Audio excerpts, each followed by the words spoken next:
Tengan todas y todos ustedes muy buenas noches. Saludamos a quienes nos acompañan virtualmente a nombre del señor presidente del Jurado Nacional de Elecciones, Magíster Jorge Luis Salas Arenas, y de la directora de la Escuela Electoral y de Gobernabilidad, Magíster Rosa María López Tribeño.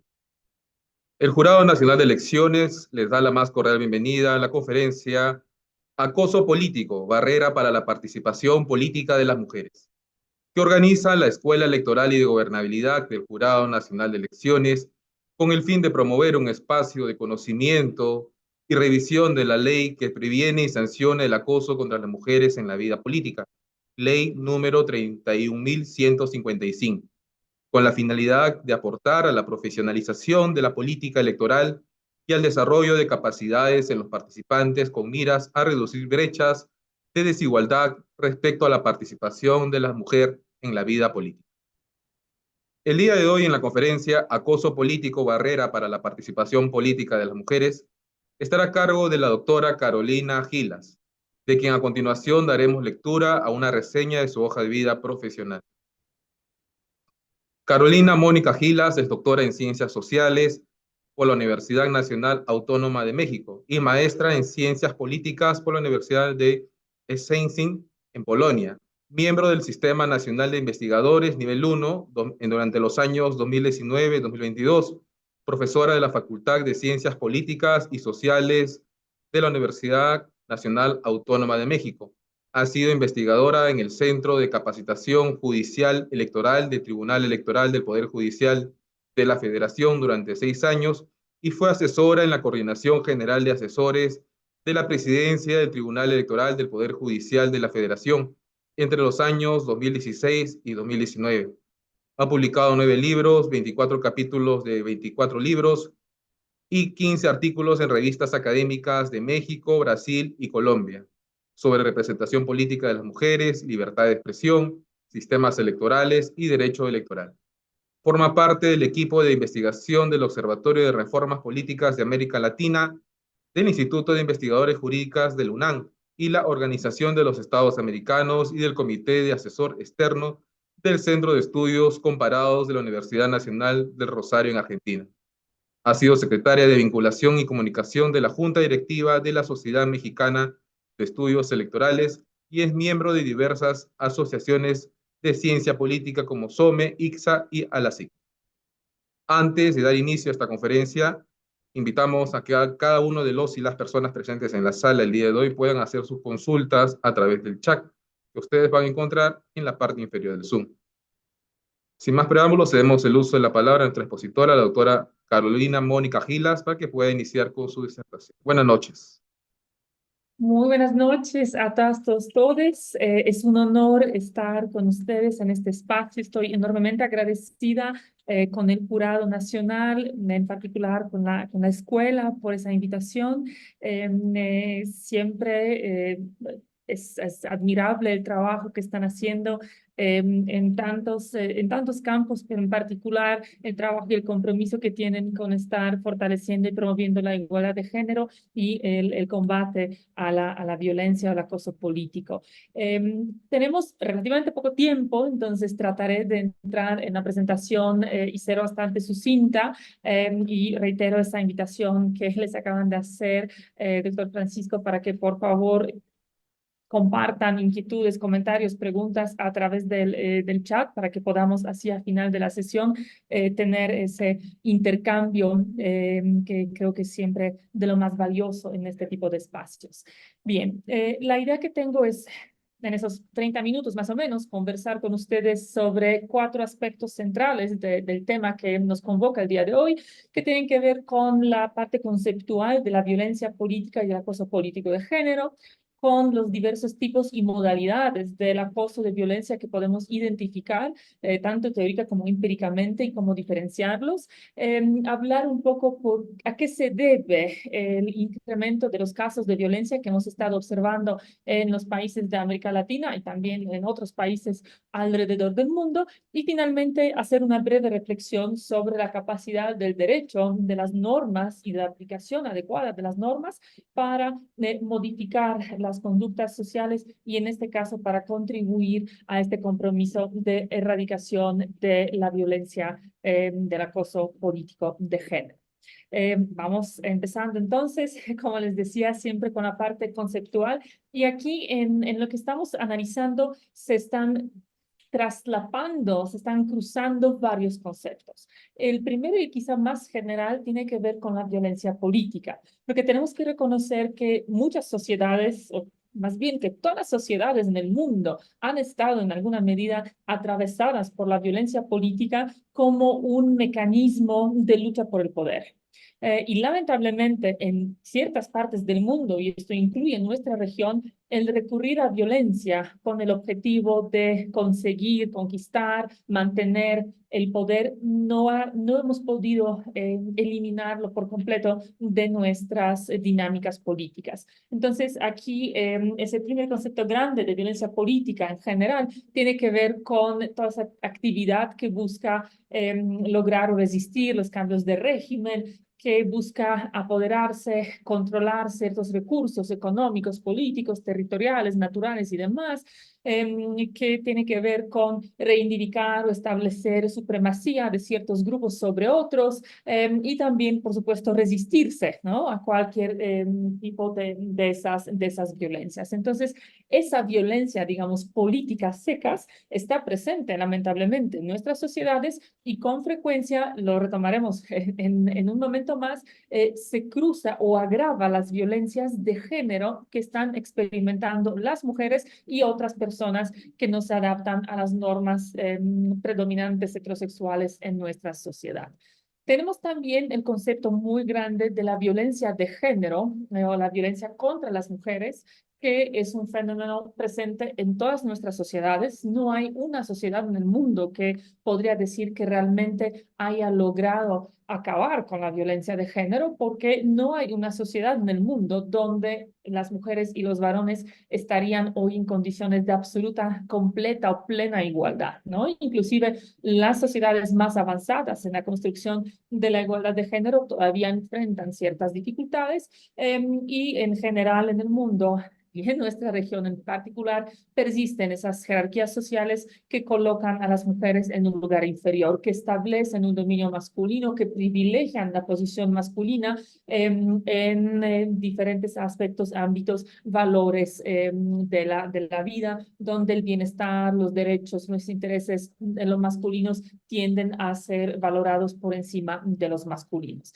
Entonces, esos contextos de violencia de género pues, llevan a colocar a las mujeres en situaciones muy complejas, muy precarias, de muchas deficiencias, y las mujeres que están aquí en este foro seguramente todas identifican en sus propias vidas, en las vidas de personas cercanas, esas diferentes formas de conductas patriarcales de violencia que nos tocan, que pueden ir desde esas expresiones más extremas como violencia feminicida, como violación, como el acoso, pero que también están presentes de manera más cotidiana y casi a veces imperceptible, que tienen que ver con el acoso callejero, que tienen que ver con desigualdades salariales, que tienen que ver con dificultades al acceder al mercado laboral o a los estudios, con desigualdades de repartición de las tareas en el hogar, etcétera, etcétera, ¿no? O sea, todos esos elementos tienen que ver con esa desigualdad que persiste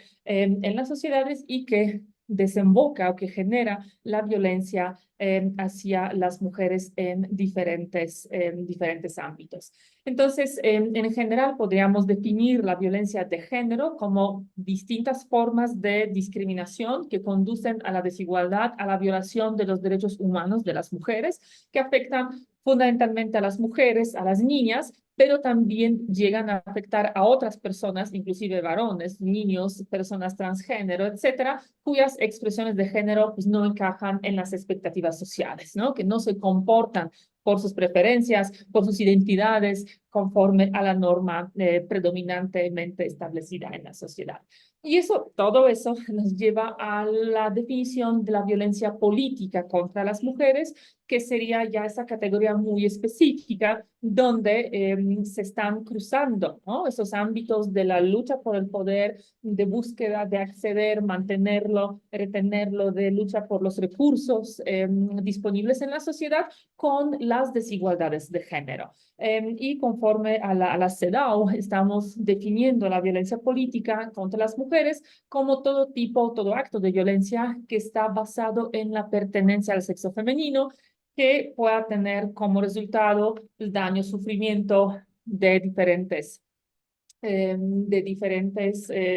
tipos, sexual, psicológico, económico y demás, las amenazas de tales daños, la coacción, la privación de libertad, cuando se producen en vida privada, en vida pública.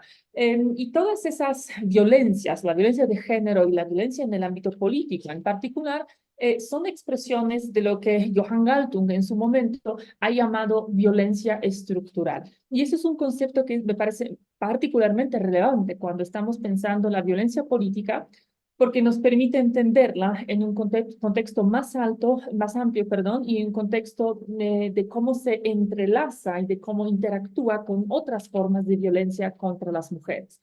Lo que postulaba Galtung es que las sociedades tienden a generar desigualdades profundas que están impresas en las reglas bajo las cuales estas sociedades funcionan, que tienen que ver con acceso a los recursos, no solamente al recurso del poder, pero a los recursos que valoramos en las sociedades contemporáneas, como podría ser el prestigio, la fama o la educación, el bienestar, cierto nivel económico, bienestar social, acceso a la salud, este acceso a la educación, que puede tener que ver con las expresiones culturales, digamos, que atraviesa toda la sociedad, los ámbitos de la sociedad, y donde las propias reglas que rigen a la sociedad, que están codificadas en nuestras instituciones, en nuestras normas, están privilegiando a ciertos grupos sobre otros. En el caso que nos interesa, están privilegiando al género masculino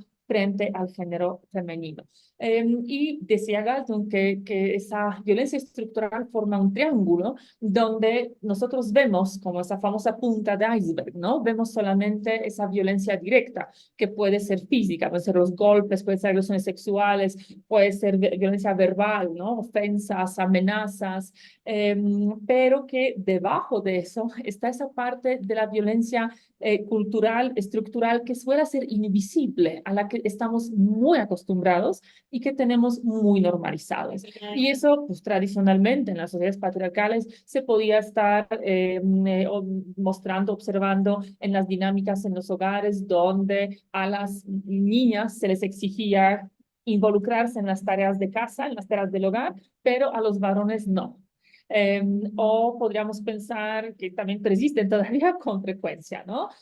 Podríamos pensar en cómo en la educación se asocia a las niñas con el aprendizaje más sencillo de las humanidades, de ciencias sociales, de lo que tiene que ver con lenguaje, y a los niños se los impulsa para las carreras más vinculadas con las ciencias, las matemáticas, con pensamiento lógico, ¿no?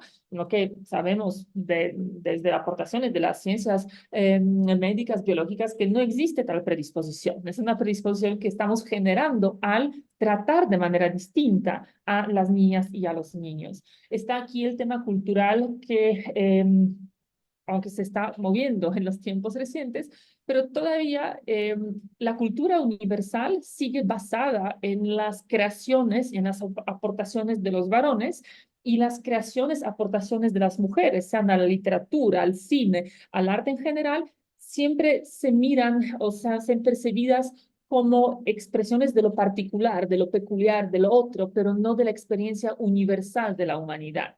O sea, los hombres tienen esa capacidad, se les reconoce esa capacidad de hablar en nombre de todas, todos, todes, pero a las mujeres se nos reconoce la capacidad de hablar solamente en nombre de otras mujeres, ¿sí? Entonces, son procesos con los cuales, la verdad, convivimos de manera inconsciente con frecuencia, pero cuando ya los advertimos, no podemos dejar de verlos, ¿no?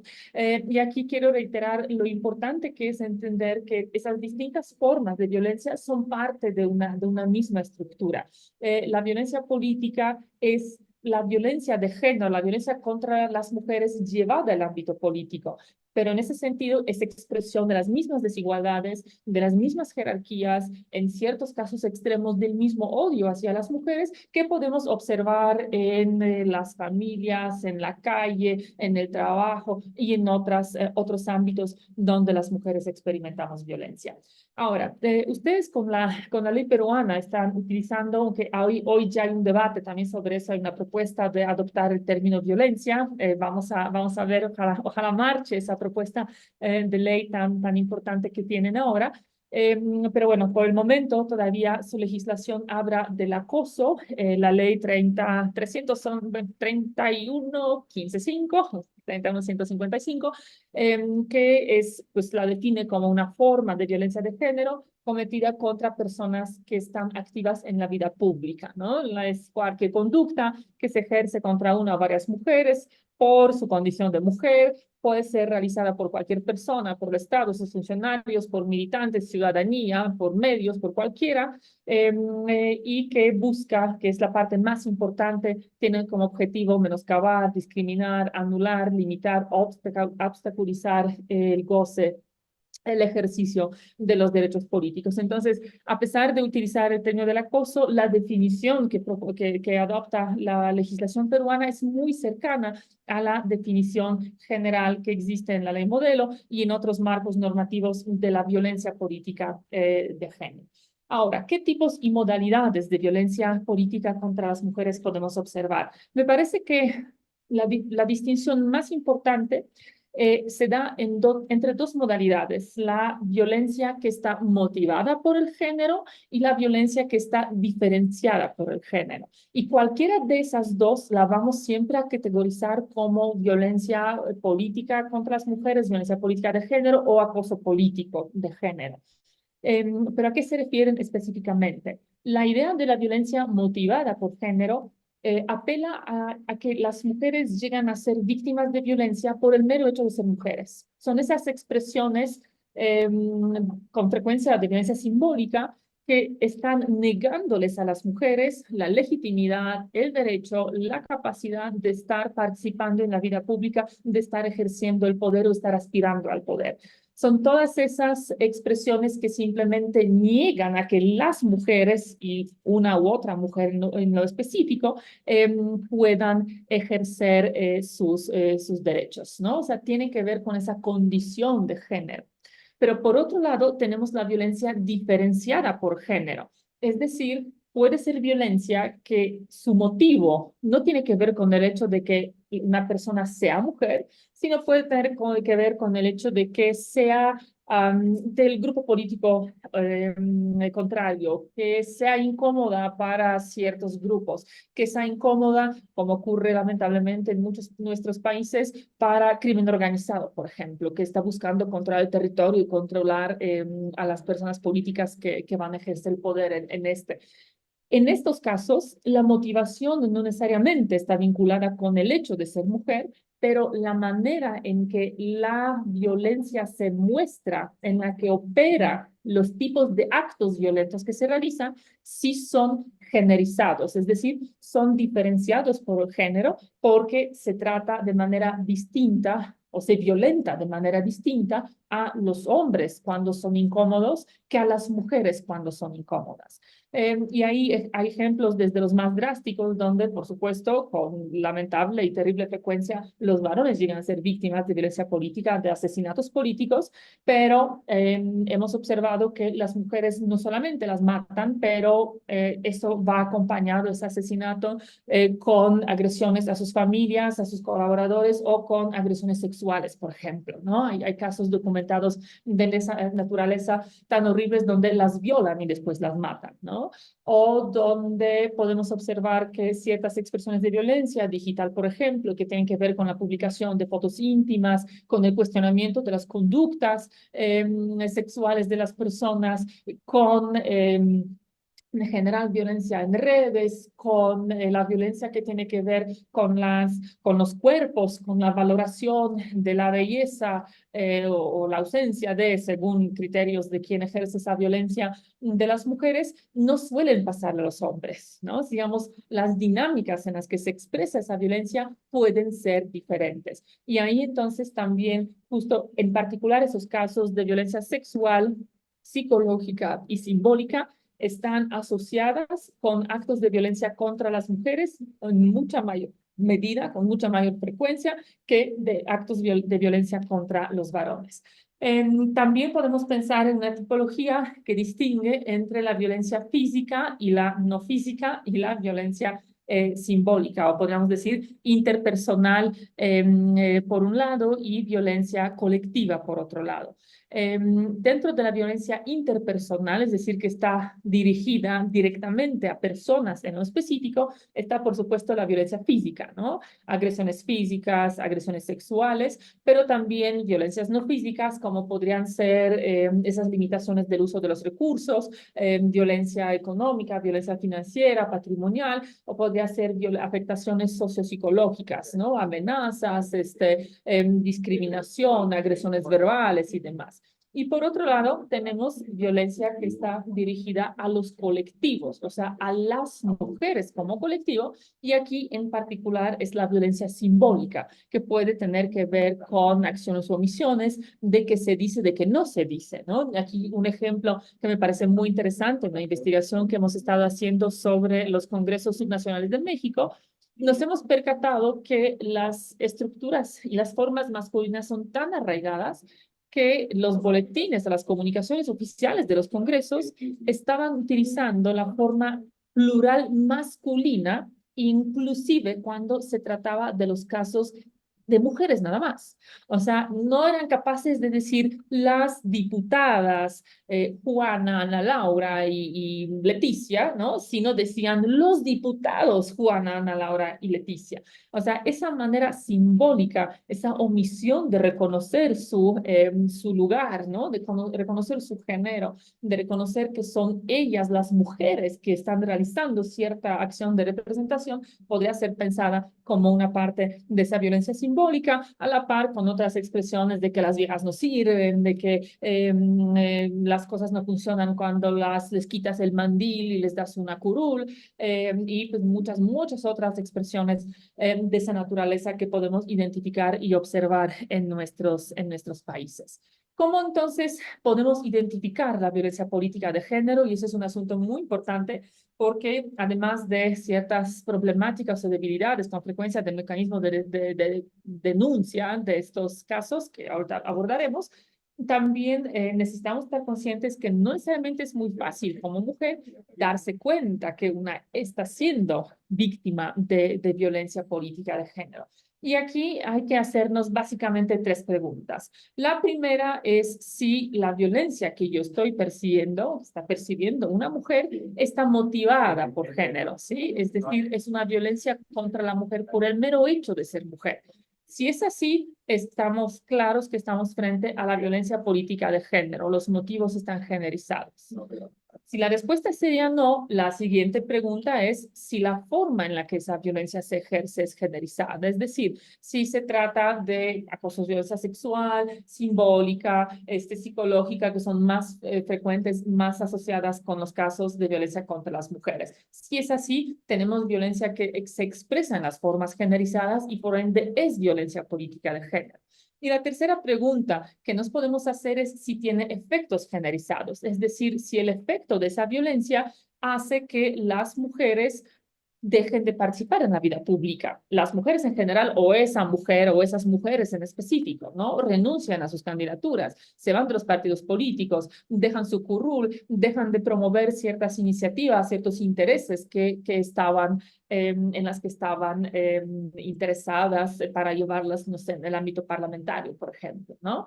Si respondemos que sí a cualquiera de esas tres preguntas, no es necesario las tres, a cualquiera de esas tres, estamos frente a la violencia política de género. Si la respuesta es no a las tres, ahora sí a todas esas preguntas, estamos frente a una violencia política a secas, ¿sí? O sea, haciendo referencia a la definición con la que hemos empezado. También, por supuesto, hay diferentes aproximaciones, definiciones de qué son, en efecto, violencias simbólicas, económica, patrimonial, física, psicológica, sexual y demás.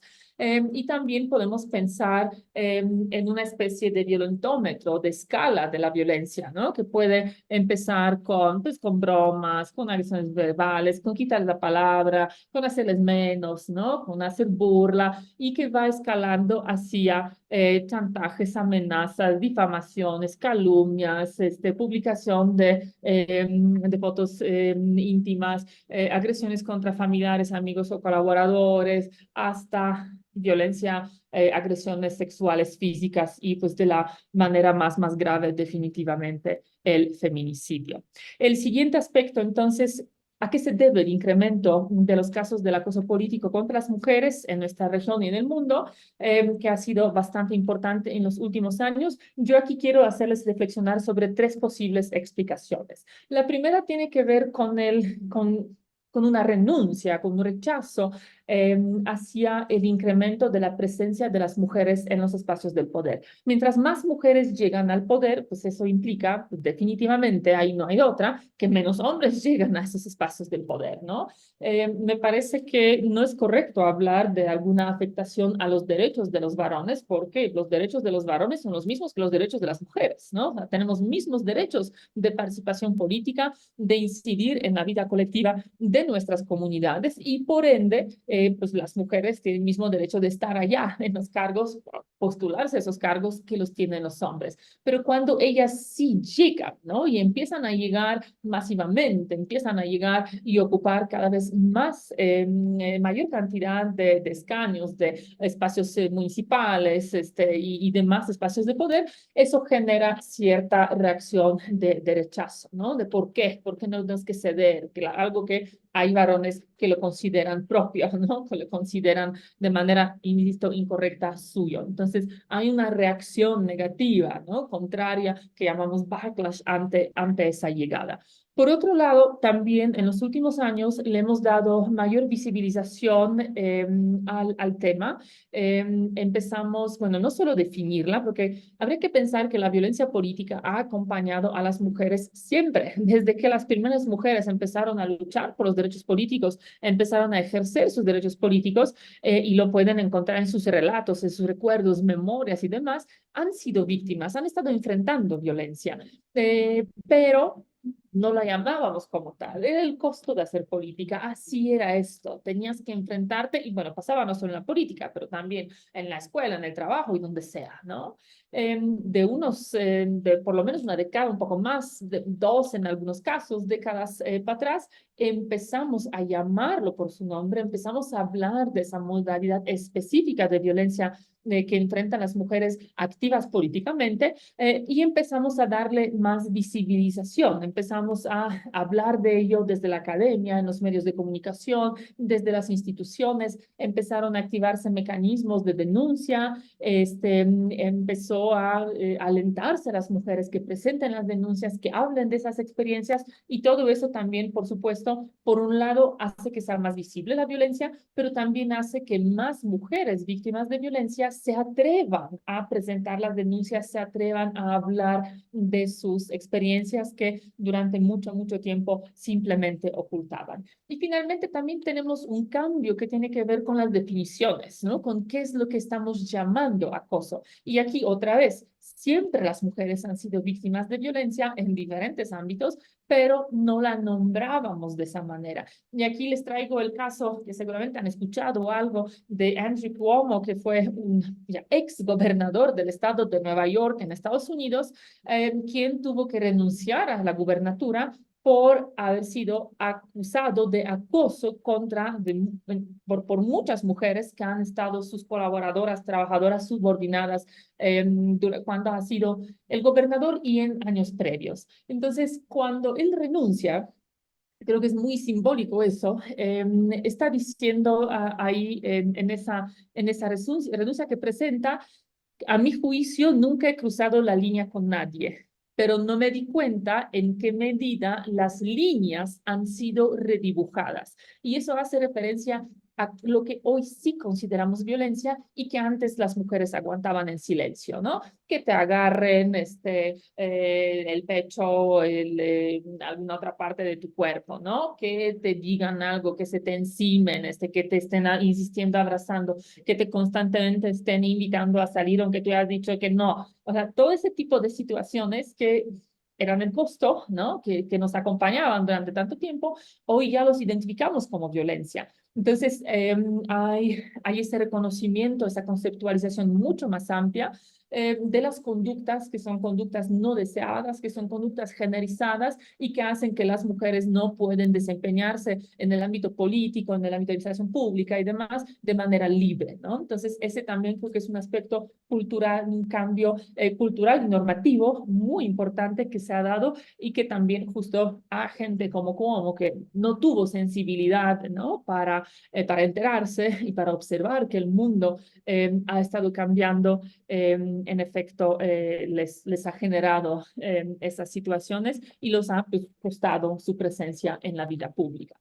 Y finalmente, brevemente, para ir cerrando, la importancia del derecho como una herramienta para combatir la violencia, para combatir el acoso. Es fundamental la legislación, ¿no? O sea, ustedes conocen los datos, saben que en el Perú, igual que en América Latina, son muy frecuentes, lamentablemente, los casos de violencia de acoso político contra las mujeres, y eso que sabemos que todos los datos estadísticos que tenemos son solamente parciales. O sea, no hay manera al día de hoy de establecer con exactitud la frecuencia o la prevalencia de la violencia contra las mujeres, porque sigue habiendo resistencia y dificultades para la denuncia y muchas mujeres ante los riesgos que implica denunciar o enfrentarse a otras olas de violencia o porque iba a tener costos políticos, por ejemplo, de que no te vamos a postular, no te vas a reelegir, no te vamos a dar dinero para la campaña, no vamos a apoyar tu ley, etcétera, etcétera, deciden con frecuencia callar.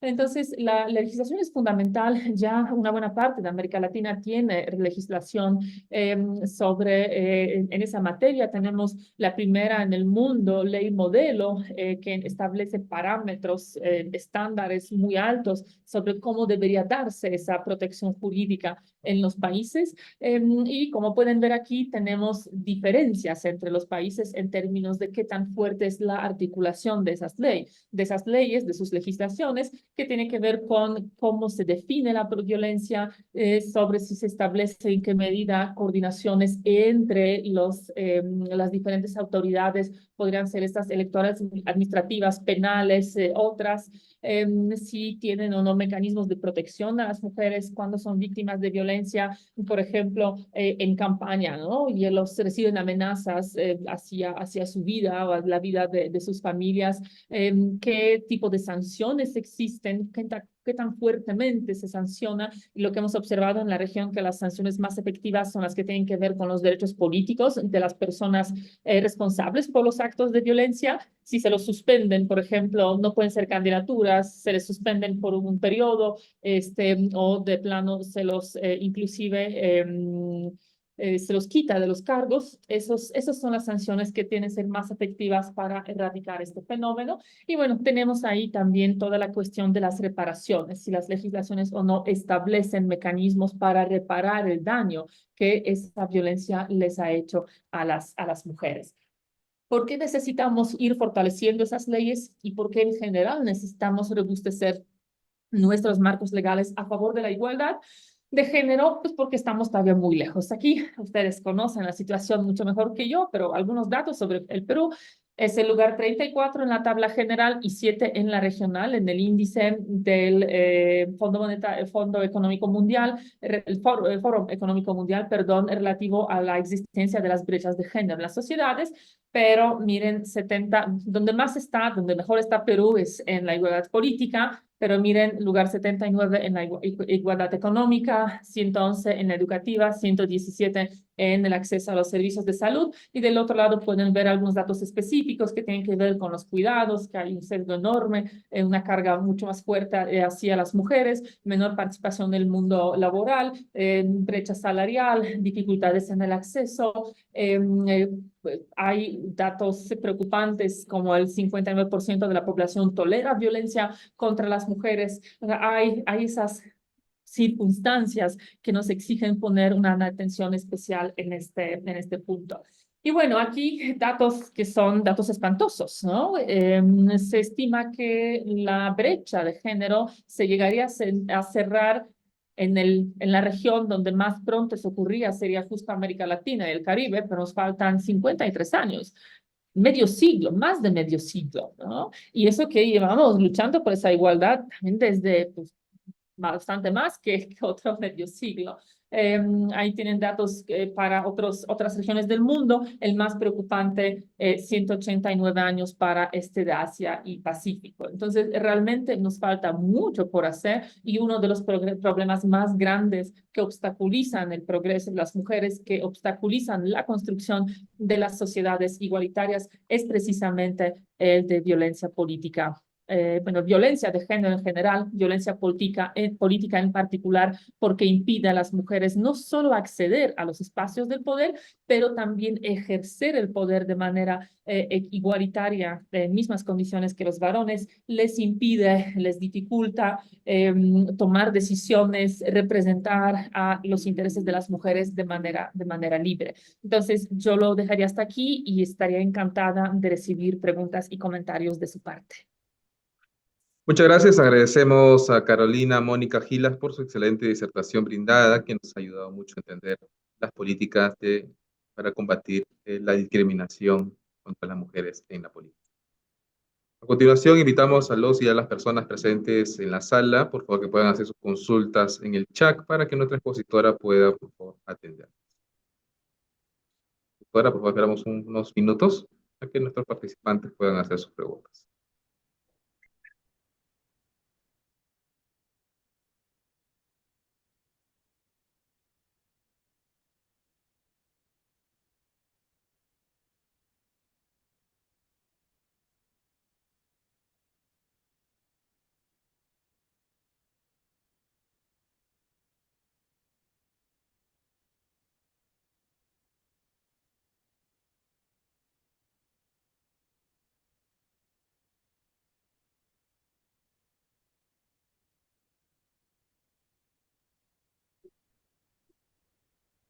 Doctora, tenemos una pregunta, la siguiente. ¿Cómo es posible que a pesar de los avances en la educación y la conciencia social, aún persistan el comportamiento de acoso en nuestra sociedad? Es una gran pregunta, pero cuestionaría ahí qué tanto hemos avanzado, ¿no? Porque, a ver, por supuesto tenemos una mayor igualdad en el acceso a la educación, pero ese acceso sigue siendo generalizadas. Tenemos muchísimos datos de las investigaciones o de los datos de la ONU, de otras agencias internacionales que observan, por ejemplo, cuando las familias tienen dificultades económicas, las que es más probable que tengan que abandonar la escuela son las niñas. Cuando hay crisis, ¿no? Como la pandemia o crisis del agua, medioambientales y demás, las que también tienen que asumir una carga mayor y con frecuencia dejar la educación son las niñas, mujeres jóvenes. El propio acceso también está generalizado en el sentido de cómo se incentiva a qué carreras, a perseguir qué tipo de profesiones a las mujeres y a los varones. Entonces, hay diferentes sesgos, digamos, en ese término. Y también con esos sesgos va acompañado que nuestra educación no es necesariamente muy igualitaria. En la pedagogía existe un término que se llama currículo oculto, ¿no? Que señala que es muy importante o que es tan importante lo que sí se enseña como lo que no se enseña, como de los temas de los que no se habla, ¿no? Y es muy frecuente que los manuales de educación básica sigan reproduciendo los roles tradicionales, los estereotipos de género, ¿no? Mamá cocina y atiende a la familia en lo que el papá trabaja o explora el mundo, o explica cómo funciona el motor, ¿no? O sabe reparar el coche, cosas muy interesantes. Mamá prepara la comida mientras, ¿no? Los niños o el niño y el papá se involucran en esas actividades. Ya en educación en niveles más avanzados, lo que se está documentando con cada vez más frecuencia, porque es un tema interesante y bastante novedoso que se está estudiando, es cómo lo que se lee en la mayoría de las carreras es de producción masculina, o sea, la literatura, los autores que se conoce siguen exclusivamente o predominantemente los varones. Y eso les enseña a nuestros estudiantes que el conocimiento producido por los hombres es más importante que el conocimiento producido por las mujeres. Y no es cierto que no hay conocimiento de calidad, ni clásico inclusive, que ha sido producido por las mujeres y que no vale la pena o no debería estar en las currículas. Y eso podemos observar en muchísimas carreras. Entonces, ahí tenemos esos sesgos, ¿no? Y ese avance, digamos, de las conciencias, también creo que se da en mayor medida en ciertas partes de la sociedad, pero no necesariamente en todas. Y ahí, pues, hay diferentes cuestiones que se cruzan, como la edad, como donde uno vive, como inclusive religiosidad, ¿no? Que puede estar asociada con la persistencia de la visión tradicional de los roles de género, del rol de la mujer. Entonces, hemos avanzado, por supuesto, si miramos hace 20, 50, 100 años atrás, pero me parece que sí tenemos muchas agendas pendientes, ¿no? Basta aprender la tele, ver los comerciales, ver las series, ver las películas y eso, ver la currícula, revisar los manuales de sus hijas, hijos, hijas, sobrines, otros niños con niñas con las que tengan contacto para darse cuenta que todos esos patrones todavía lamentablemente siguen presentes, ¿no? Creo que pues, eso explica que no estamos avanzando tanto como quisiéramos. Muchas gracias por la respuesta. ¿Cómo considera que los organismos electorales pueden lidiar contra el acoso político por redes sociales durante las campañas políticas? Esa es una pregunta del millón. La regulación de las redes sociales es un enorme desafío por varias razones, ¿no? Uno que cruza el ámbito de la expresión, de la libertad de expresión, donde pues, en las democracias valoramos y valoramos muy alto la capacidad de las personas de poder hablar, de poder decir lo que consideran, lo que piensan, lo que quieran. Y es complejo equilibrarlo con los otros valores, como pues respeto a los demás, como la integridad de las personas, como el buen nombre o en este caso la igualdad de género. Esa es la primera dificultad. La segunda dificultad tiene que ver con simplemente control de lo que se publica en las redes sociales, con el anonimato que ofrecen y con la dificultad de identificar quiénes son las personas responsables por la emisión de los ciertos mensajes, que no es o sea, no es una investigación imposible, pero no es tampoco sencilla, ¿no? Y ahí en ese sentido, también lo que estamos observando en algunos países recientemente es que se llega a utilizar la acusación de la violencia política en razón de género para censurar a las voces opositoras o a las voces críticas, ¿no? Inclusive cuando esas críticas justo son hacia las mujeres y son legítimas. ¿Qué podemos hacer? Yo creo que ahí una de las cosas más importantes es estar generando conciencia desde las autoridades electorales, estar desincentivando y estar aclarando eso que llamamos noticias falsas, ¿no? Esas famosas fake news que diríamos que no son noticias, pero que circulan y de manera muy prolífica en las redes sociales y pueden hacer un daño muy importante. Creo que también lo que tenemos que hacer como ciudadanía, y tenemos ahí una parte importante, es estar rechazando a las personas políticas que están recurriendo a ese tipo de formas de comunicarse, que están recurriendo a cualquier tipo de violencia contra las mujeres y simplemente pues, no votar por las personas que expresan, ¿no? Esas conductas que son tan lejanas de los valores democráticos que estamos compartiendo y que queremos que sean base de nuestras sociedades. Pero sin duda es una tarea compleja. Muchas gracias por la respuesta. ¿Cuáles considera usted que son las razones principales que imposibilitan la participación política de la mujer en América Latina?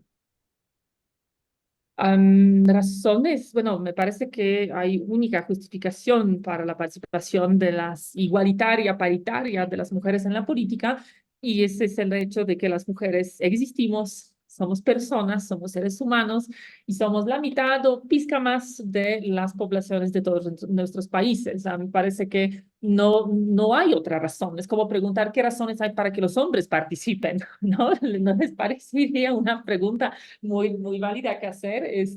Creo que tampoco hay que hacerlas hacia las mujeres, ¿no?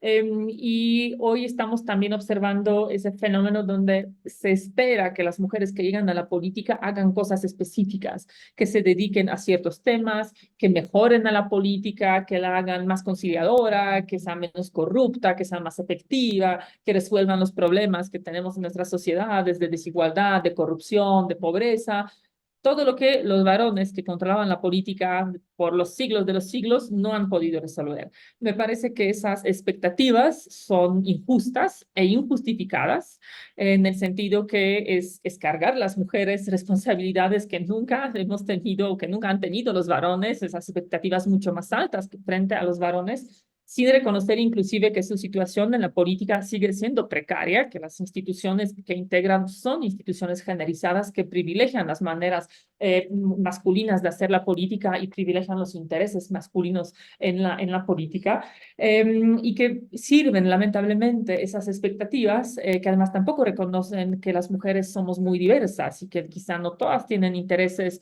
de abordar ciertos temas, que por supuesto no todas son feministas, que también, pues no todas son buenas personas, ¿no? Así como entre los varones hay buenas, malas personas, personas honestas con altos estándares éticos, y hay todo lo contrario, pues lo mismo pasa con las mujeres, ¿no? Una filósofa española que tuvo trabajos muy interesantes, Amelia Valcárcel, en un texto suyo habla del derecho a la maldad de las mujeres, ¿no? De que dice ella que no vamos a ser iguales hasta que se reconozca a las mujeres el derecho a ser malas, ¿no? El derecho a no tener siempre que ser mejor preparadas, más formadas, más educadas, con mejor experiencia, con mejores resultados que los varones, para que se justifique que estén en los trabajos, en los puestos de poder y demás. Yo creo que hay una gran razón en eso, ¿no? Entonces, yo les invitaría a pensar que la participación y representación política de las mujeres tiene un valor intrínseco, no necesita ninguna otra justificación. Somos personas al igual que los hombres, formamos nuestras comunidades políticas al igual que los hombres, y de eso se deriva que tenemos que tener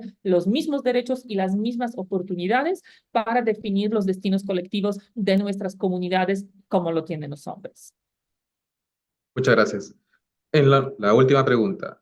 En los últimos años, el Perú ha retrocedido en términos de igualdad y equidad de género, y estos retrocesos han surgido desde el Congreso, con legislación que suprime el lenguaje inclusivo en las instituciones del Estado y en los textos escolares.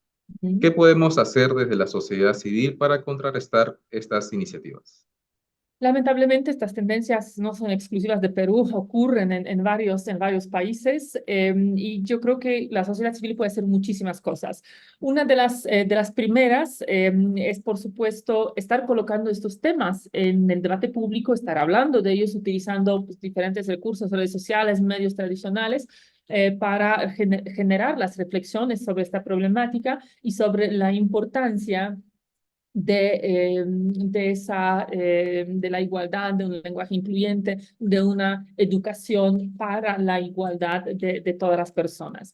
También me parece que pueden ejercer presión política, por supuesto, ¿no? O sea, pueden presionar a las personas políticas, pueden tratar de generar vinculaciones con las mujeres o con en general personas legisladoras progresistas que hay en los congresos, para estar haciendo alianzas, para estar apoyando en la redacción, en la elaboración de ese tipo de legislación que se necesita, o de proveerles de argumentos en contra de este tipo de cambios que implican un retroceso. Y finalmente, lo que hemos observado en las experiencias de América Latina, que ha sido un mecanismo muy efectivo, y donde las organizaciones de sociedad civil han logrado impulsar cambios fundamentales a favor de los derechos, es utilizar la vía judicial, es recurrir a los juicios estratégicos, está recurriendo simplemente a las demandas por diferentes vías constitucionales, civiles, las que estén disponibles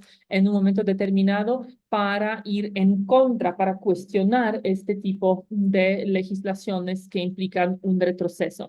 Y ahí creo que yo soy politóloga, quienes son abogadas y abogados aquí en este foro seguramente me respaldarán en eso.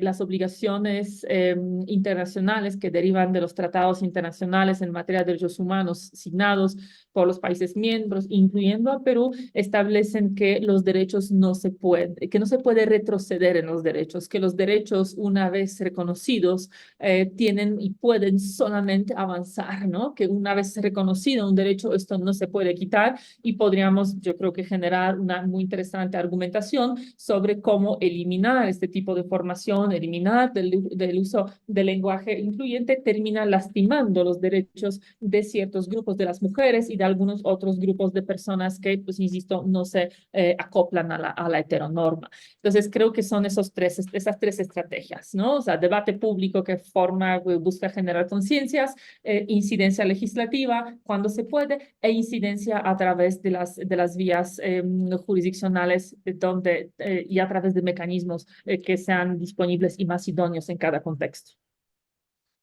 Muchas gracias por su respuesta. A nombre de la Escuela Electoral y de Gobernabilidad del Jurado Nacional de Elecciones, agradecemos la participación de Carolina Mónica Gilas, así como la participación de todas y todos que nos han acompañado con su participación el día de hoy. Asimismo, los invitamos a seguir participando en nuestras próximas conferencias y actividades académicas que estaremos difundiendo a través de nuestras redes sociales y página web institucional. Nuevamente, muchas gracias, doctora Carolina Mónica Gilas. Muchas gracias a todos y a todas. Que tengan muy buenas noches. Al contrario, muchas gracias por la invitación, por la participación de todos. Un privilegio siempre estar en el diplomado. Muchas gracias.